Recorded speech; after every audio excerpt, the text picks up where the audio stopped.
It's finger looking good. This is the focus group.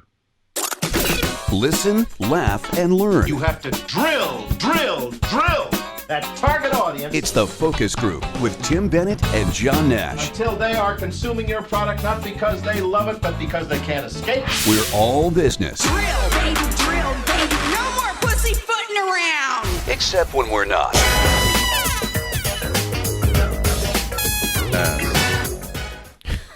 Indeed. No more pussyfooting around.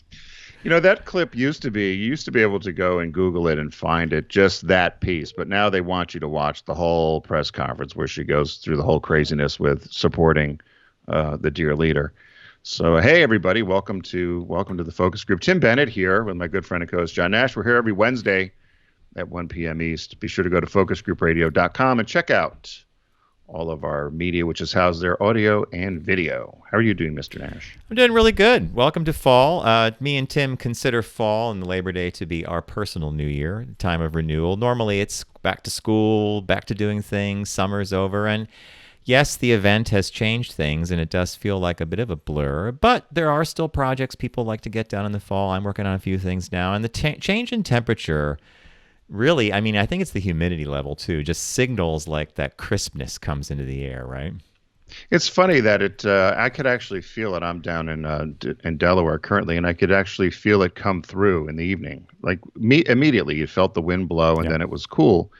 And I laughed about it, but you always have this false sense because you can get very humid and hot again in September. So we'll see what happens. But, boy. I remember once one of my birthdays, because I'm late in the month, and we were going to get together for a dinner somewhere in the city, and it was it's exactly what you said, Tim. It was one of those days that went to 92 or 93, high humidity, and it was late September, and everybody shows up sweating, and we're all wearing like button-down shirts, whatever.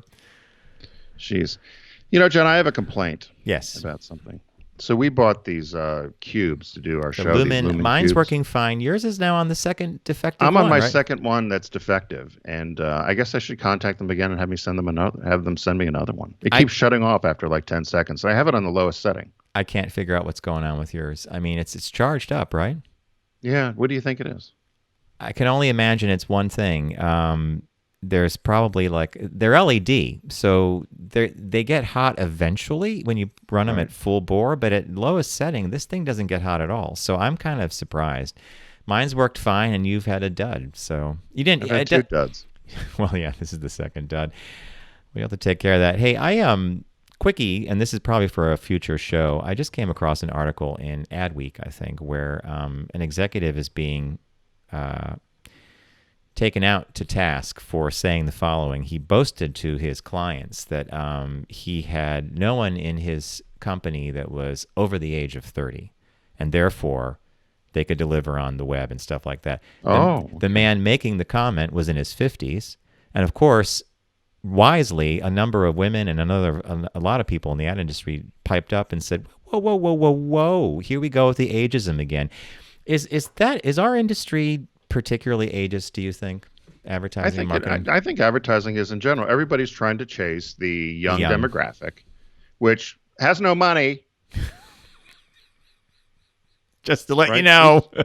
We saw that in auto. They're not buying the $45,000 Tiguan. They're not buying the $38,000, $40,000, $50,000 Outback. Nope. So guess what? But no, everybody's trying to chase that young demographic because I guess it gives cachet. But there's an awful lot of people our age that are the Generation Jones, which was the tail end of the baby boomers, John. Well, the other thing, and the other thing that came up in the article was a woman wrote a wonderfully worded response, and she just simply said, "This is so typical that this kind of comment would come from a man in his 50s, boasting about the staff being 30 and under." And she wisely said, you could boast about digital and all that, but you still need a good idea. You still need a way to reach the consumer. And when you search terms and all that, great and fine, but you still need a good creative brief and a good campaign. And it can come out of anybody's brain. They don't have to be under 30. So this whole digital thing just sometimes gets me like, ugh. Still goes back to product, price, place, and promotion. 4 Ps. Whether it's digital or it's whatever. It's right. It's those 4 Ps. So speaking of the 4 Ps, we have many of you know that we have Fiverr here as a partner of ours here in the focus group, FIVV, or I'm sorry, FIVERR.com.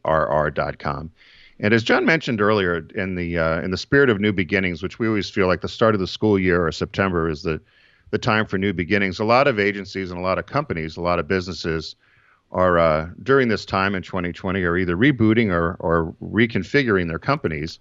And if you're looking to do a refresh or get a new logo or change the direction of your company, there's no better place to go than Fiverr, which is the place that we've been using for quite a while and for quite a bit of projects.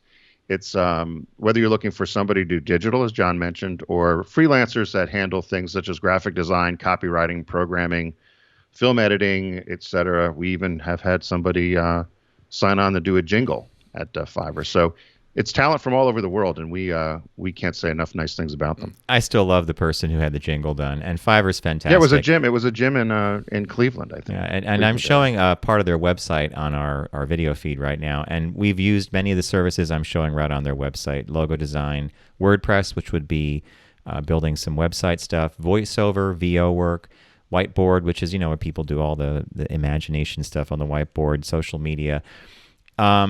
I have thrown things out towards the Fiverr community or searched for services that I never imagined somebody would actually have, and they've done it. And often, Tim and I have found some of our favorite talent comes from all over the globe. It doesn't have to be here in the U.S. And super attentive people, great feedback, and we've often worked with people that I always give 5 stars to. And sometimes it's $5, sometimes it's $500. But the range varies on what you want to do.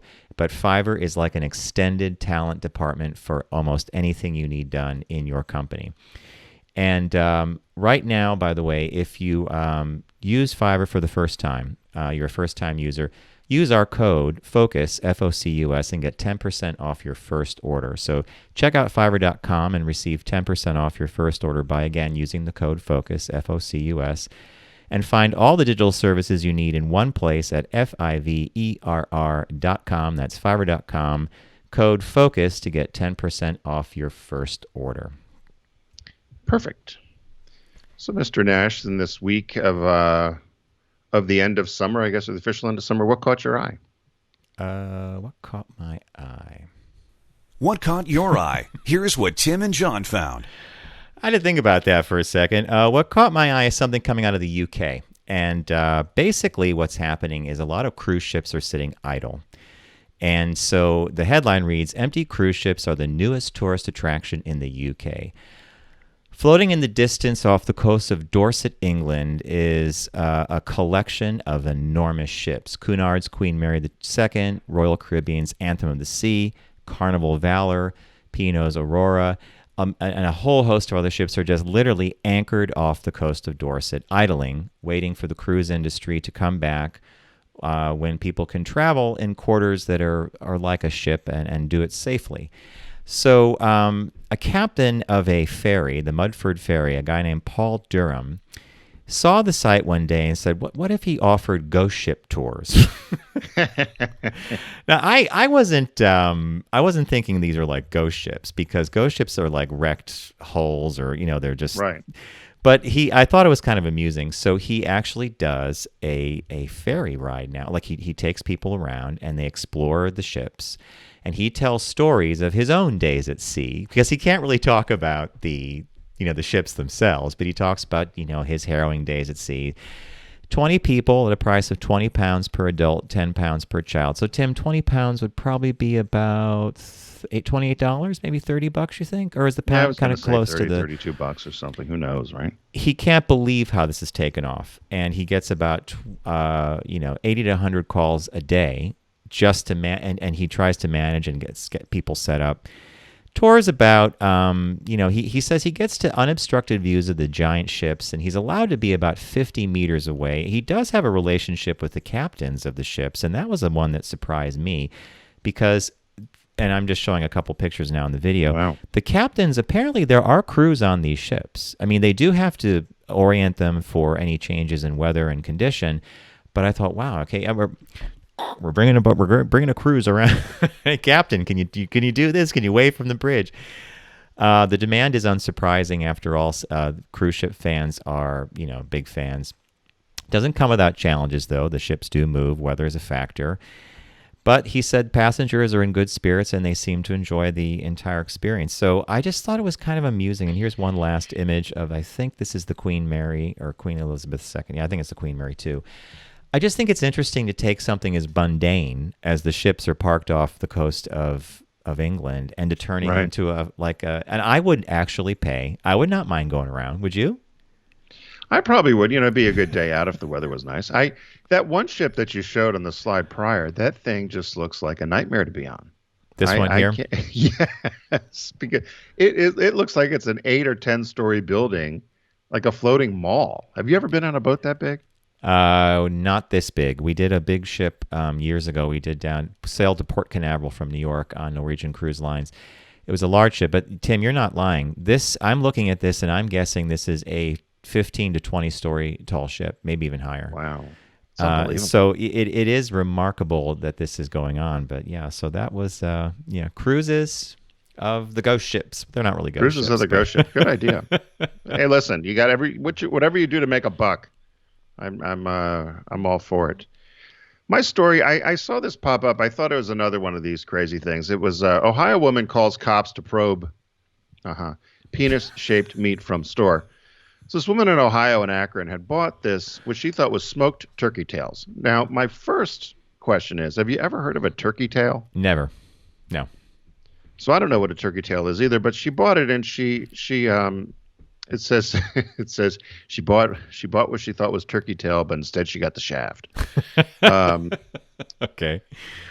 So she started stirring up this meat in the pot and seasoning it, and then she noticed what she said was a decidedly phallic-shaped piece of meat in the beans that she was mixing it up with.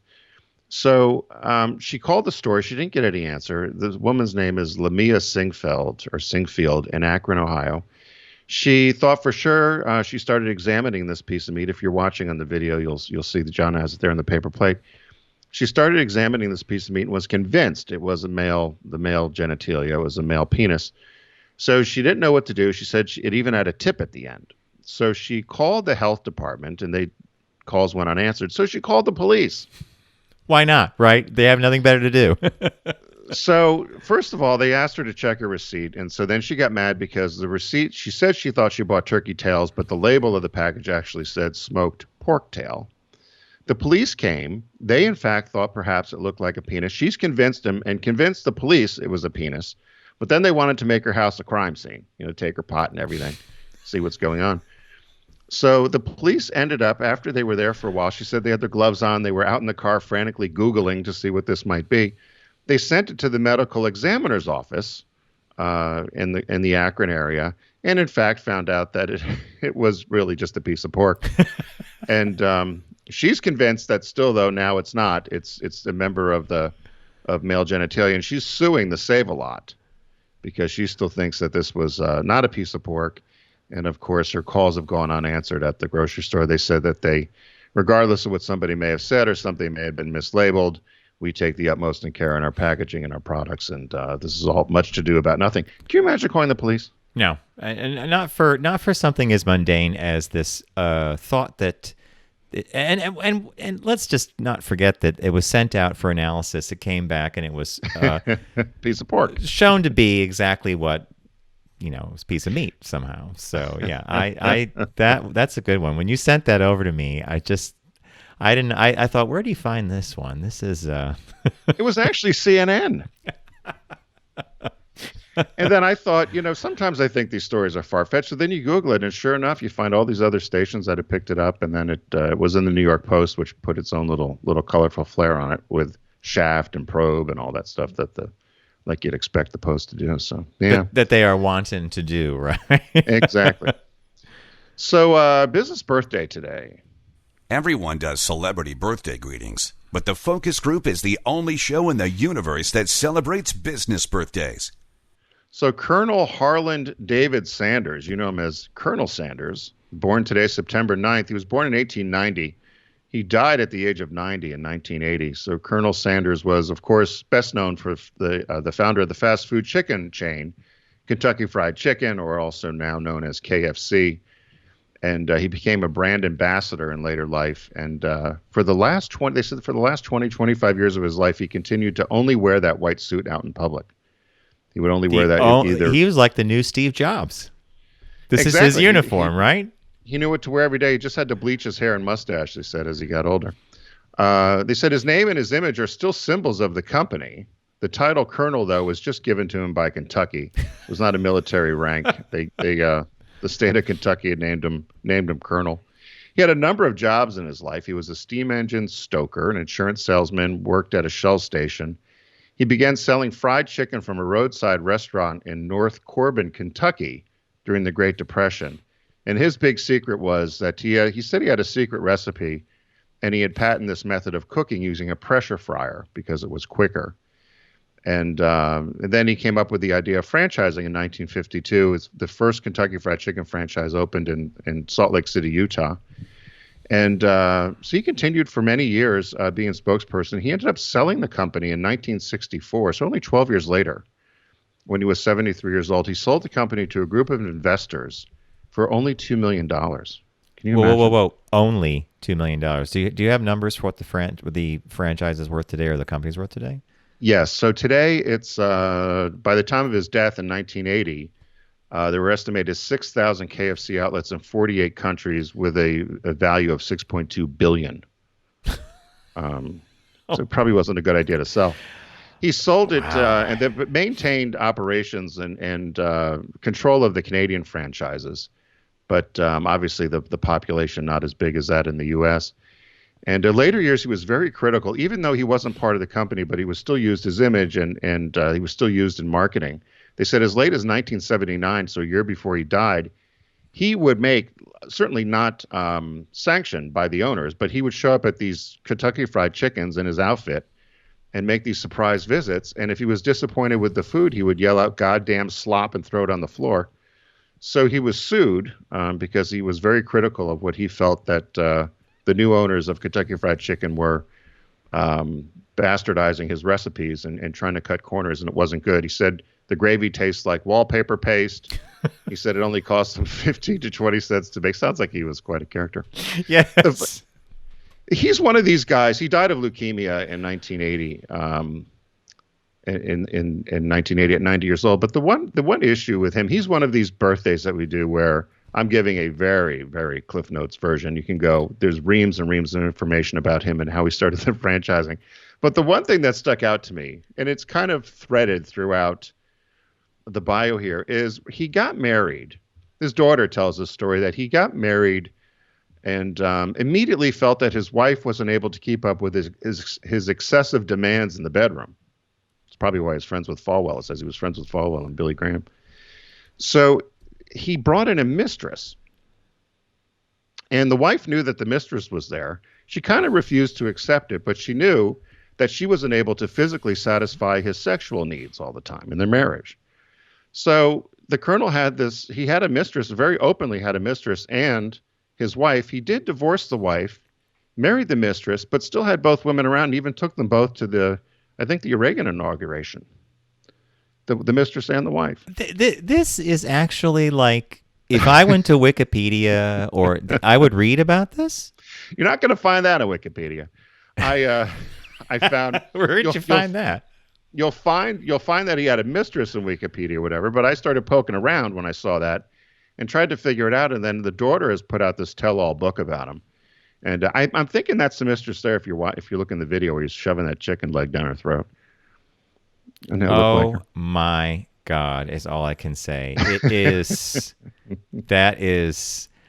And as you said reams of information. So he had a storied and very busy life, right?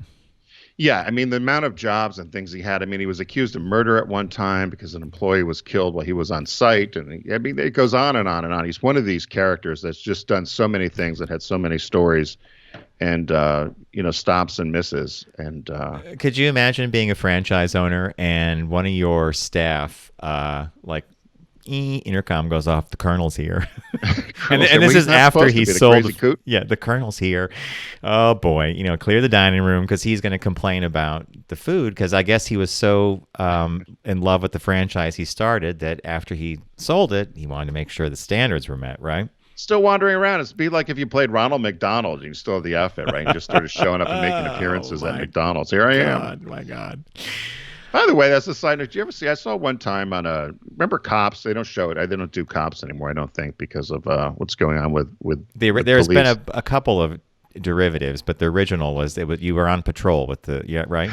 But one of my favorite ones, there was a clown in a van. It was a setup for prostitution. Did you ever see this one? You can Google it. No. Or you can see it on Clown YouTube. in a van, really? So there's a clown in a van, and it's like, Happy the clown. He's got this van with the balloons on it, and he's trying to pick up prostitutes. And of course, they're all, big on it. And who would ever think the cops are undercover as a clown? So at one point, though, the cop says, "Hey, have you ever had sex with a clown?" She goes, "I was married to Ronald McDonald once," which I thought was brilliant. I'd have let her go just for that, but she ended up getting in. She got arrested for prostitution. 5 jobs for a hand. That is $5. That is. Yeah, by the way, I would have let her go just for that line as well. In fact, even if you tried to write that, like that was so, all right, hon, go on your way. We're not. I don't know how he kept a straight face because, he's got a red nose on and he's got a horny. She's laughing. Have you ever had sex with a clown before? No, but I was married to Ronald McDonald. That's a good one. There you go. Hey, many of you know that Deep Discount's a friend of ours here and partner of us here in the Focus Group. If you go to focusgroupradio.com, you can click on the Deep Discount logo and own your passion. Start shopping away. It's Criterion month all month at Deep Discount, and we are happy to say that we're bringing back one of the favorites of our satellite days, which is John Says Pick That Flick. And John started the game last week. Some of you have won. But without further ado, I'll turn this over to Mr. Nash and talk to you about what's going on at Criterion and what's happening with Pick That Flick this week. John? Before we do Pick That Flick, I do have a quick Criterion recommendation for all of you, and it is a Charlie Chaplin movie, one of the first full talkies that he did, and it's called The Great Dictator. I don't know if I need to say more than pick it up, watch it. You're going to love it. He shines, and there's a wonderful message in there about inclusivity, about hanging together, because this is his satiric send-up of the authoritarian regimes that were in play before United States entered World War II. And he does a fine job. So recommendation, The Great Dictator. I think you will really like it, and Criterion does a superb job on that. So as Tim said, we are in fact giving away a disc this week. Thanks to Criterion, we have a collection of these to give away. It's the same title. We're doing it for about 3 weeks. And the movie's called The Times of Harvey Milk. It is a wonderful documentary by Academy Award winning director Robert Epstein. And this film came out many years ago, probably after the 1978 assassination of Harvey Milk.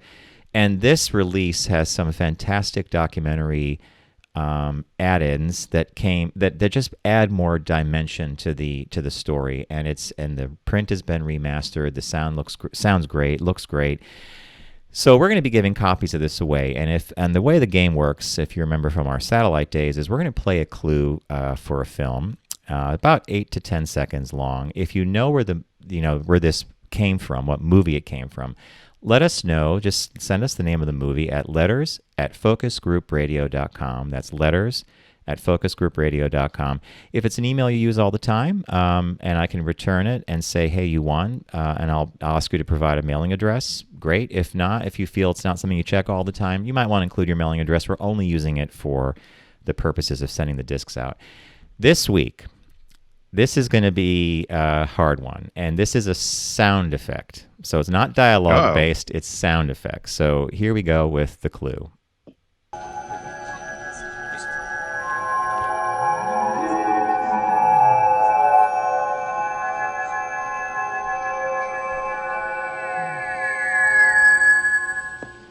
She came from planet Claire. That's what I would have thought. I knew you were going to say. I know that's wrong. I know you're going to say something like that. Do you want me to do it again? Yeah, so wait, before you do it again, though, so this is someone who knows movies like you do should know this. Yeah. Effect. Yeah, they should. Wow. Yeah. All right. Okay.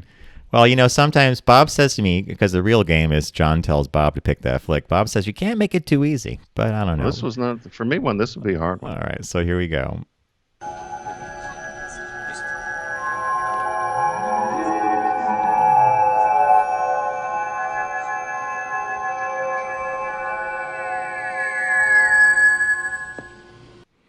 Letters at focusgroupradio.com if you know where this came from, what movie it came from. And I'll leave it at that. And our It old almost sounds like Earthlink. Remember that? the old sign on with the dial up, yeah. Man. So we do have a new release this week as well. And the movie is called Bad Education, and I had not heard of this before. So I'll tell you about it actually. And I have to see this. This is a movie that you could probably stream on one of the current, like a new streaming movie. But why do that? Why sign up for a service that you might not want to have when you could just buy the DVD or the Blu-ray and enjoy it? So, Bad Education. Here's the description. By the early 2000s, Roslyn High School in Long Island had become one of the nation's top 5 public schools under the aegis of Director Superintendent Dr. Frank Tassone, who's played by Hugh Jackman, and Assistant Pam Gluckin, who's played by Allison Janney. However, the administrators had leveraged their success into the opportunity to embezzle millions in district funds, and the ultimate collapse of their scheme is chronicled in this trenchant HBO comedy drama. So this is probably based on reality, right? I had not heard of this, and I'm actually intrigued to see it. So I think it's going to be something that I want to pick up. Yeah, and it's actually up for 2 Primetime Emmy Awards, one for Outstanding Television Movie and one for Outstanding Lead Role for Hugh Jackman. I read this, and I don't know how I missed this because this is right up my alley. Mm-hmm. This sort of thing. So it's based on real life incidents, and this school newspaper reporter kindly, discovers that there's some embezzling going on, and I guess they call it a dark comedy. I don't know. We'll have to watch it. Wait. I guess they call it a dark comedy. I like that. So we want to figure out how to off the little high school reporter, right? Who uncovers the whole scheme? Yeah. So It sounds like a good movie. So we want to thank Deep Discount and Criterion for September's Criterion Month. I recommended The Great Dictator.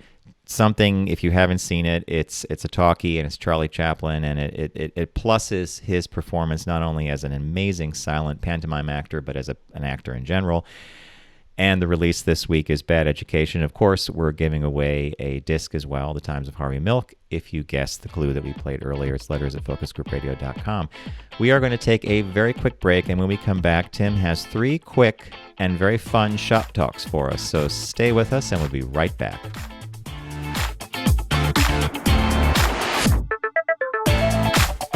You're listening to The Focus Group with Tim and John. Learn more at focusgroupradio.com.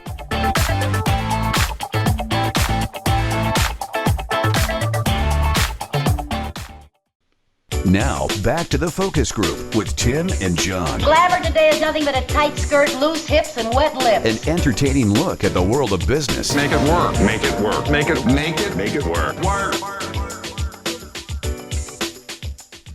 Hey, welcome back to The Focus Group. Tim Bennett here, as always, with my good friend and co-host, Mr. John T. Nash. This is the part of our show which some people complain about because sometimes we use a headline to tease the show, and you actually have to listen to the show to get to Shop Talk, unless you skip ahead. So for some people on the YouTube that don't understand that, that's what you do.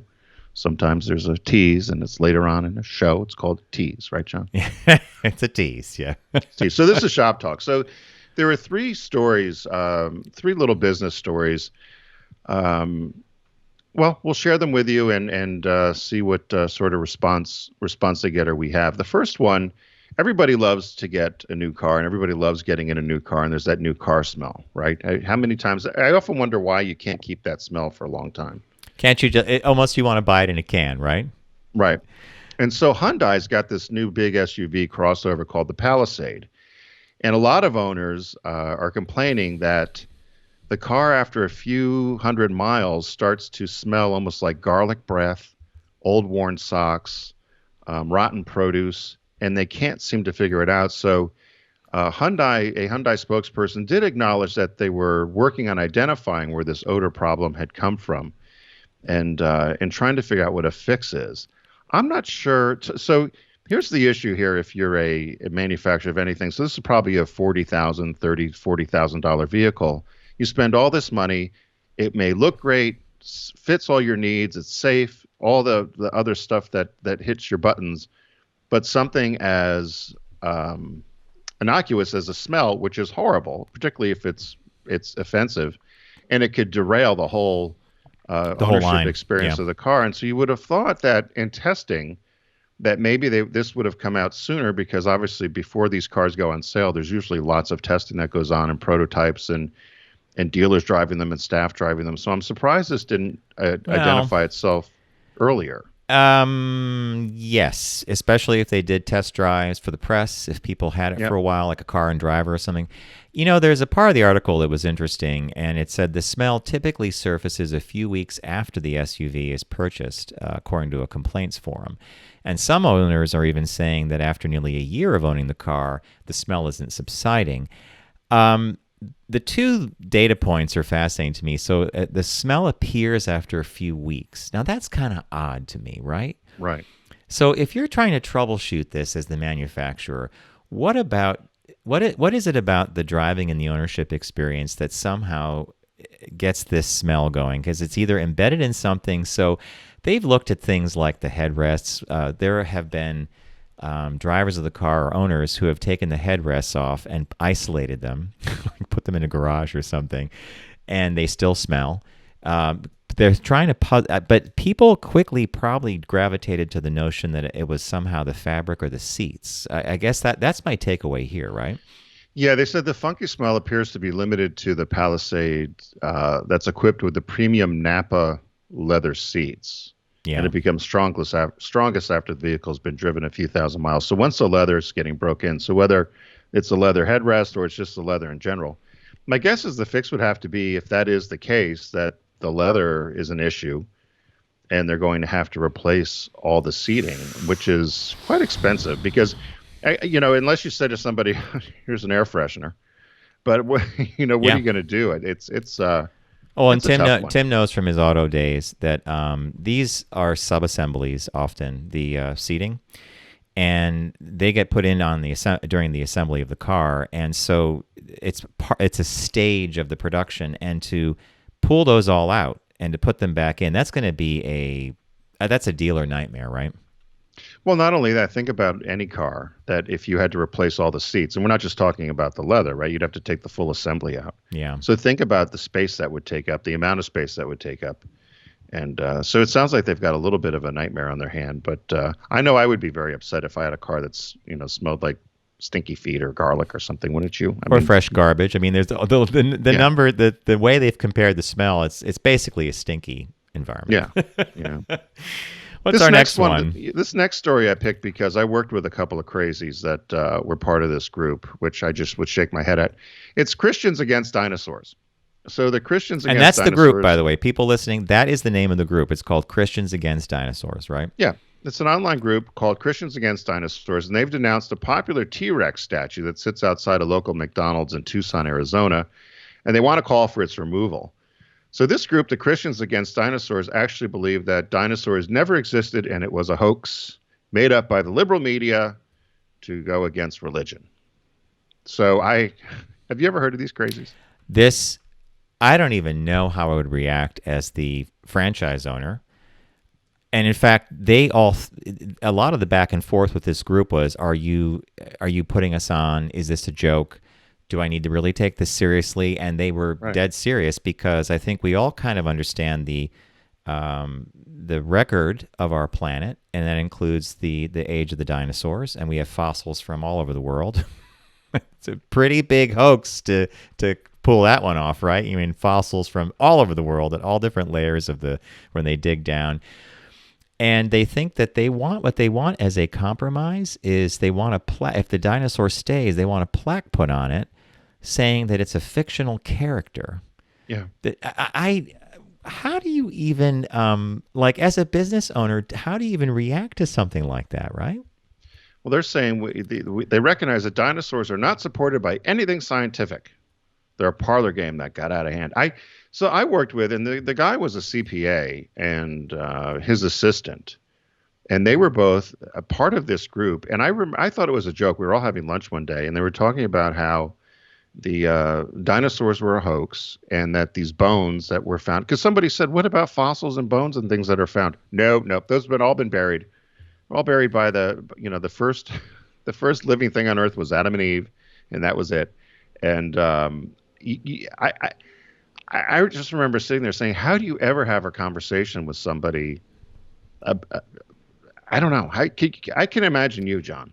You either would just clam up and walk away, or So the word I'm using is apoplectic. I would be like, I don't even know what to say. And in fact, in the article, the group says they are not science deniers by any stretch of the imagination. But we simply recognize that dinosaurs are not supported by anything scientific. See how I'm freezing up? It's an oxymoron. How could you say you're not a science denier, and then the science behind dinosaurs is pretty well known. And why would you pick this, right? Unless this goes to the core of this whole religiosity, right? Of the craziness. And these two people that I actually thought I had a whole different feeling about them after we had this conversation, and I really felt that they were a word that your mother hates to use and told you not to use it, but I'll use stupid. Yeah, that's a word I was told not to use, and if I did ever use it, it had to be used sparingly. So, if they complained about the T-Rex being too Hollywood-like, because it's a representation of, they put this out there when Jurassic Park originally came out. I could maybe buy that because we all know that it's Hollywood, but no, this is entirely different. So there you have it. Yeah, crazy. And the last one is I noticed we've talked about this a little bit as things have progressed for 2020 being of the most unusual year of any of our lifetimes.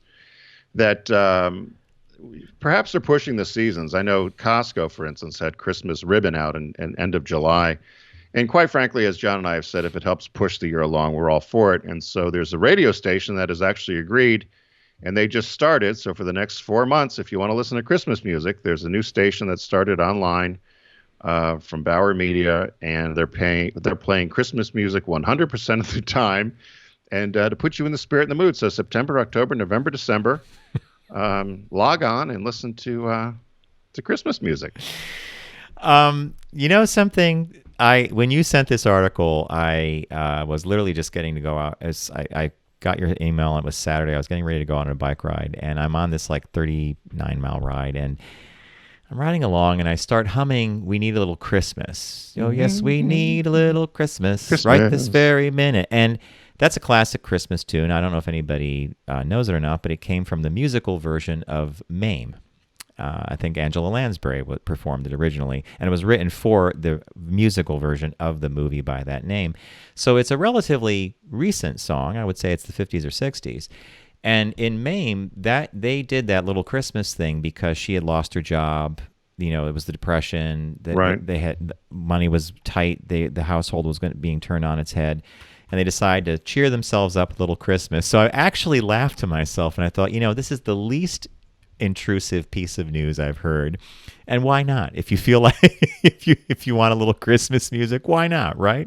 If it helps push 2020 along, why? That's how I've looked at it. And I have no problem now if places are putting up the trees and everything early, because let's get this year over with. I mean, it's kind of, we don't like it when it was under quote unquote normal times, because we thought they were pushing the season. Did they really? In this case, if it helps move us out of 2020 and get further along out of our long nightmare, it would be helpful. So I love Christmas music. I love it at a certain time of year, though. Obviously, the right time of year. I think this is a little early. I do have a friend that you know Bridget. Oh yeah. And she, whenever she would make CDs, or even if you went to her house for a dinner party, it could be the middle of August. And first of all, they're Jewish, which is even funnier. So there's always a Christmas song that will play, though.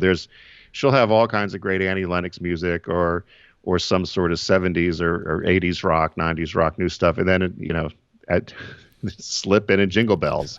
There'd be something.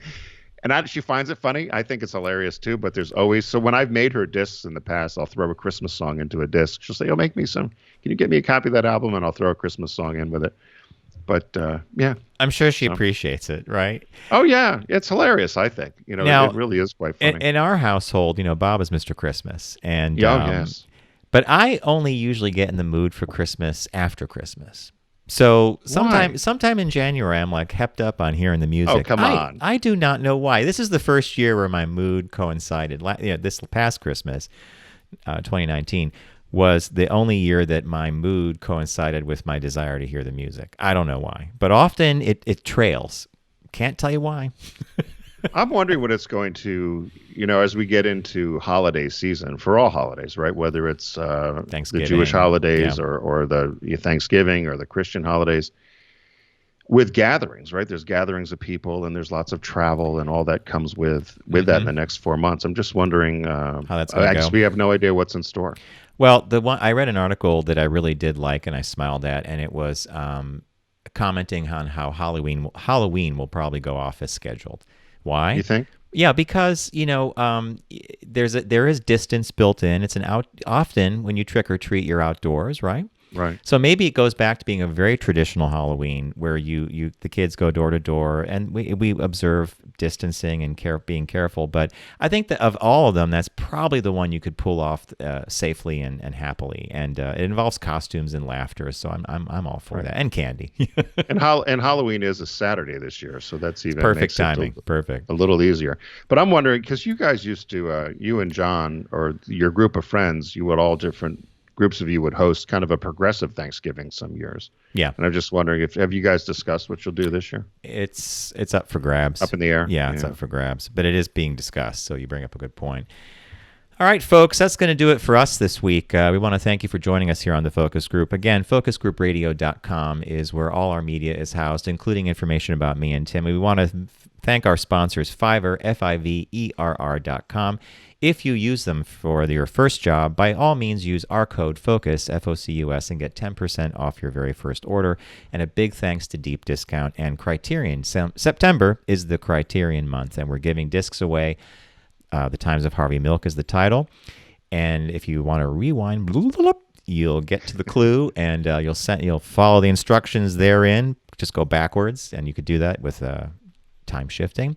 And the new release from Deep Discount this week is Bad Education, and it's a movie that both Tim and I do want to see because it's a story that kind of was under the radar for us, but I'm very fascinated by it.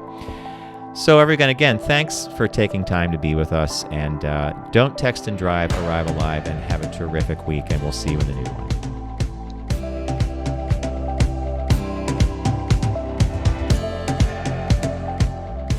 It's The Focus Group with Tim Bennett and John Nash. Accessible on all platforms. Subscribe, like, and rate us on your platform of choice.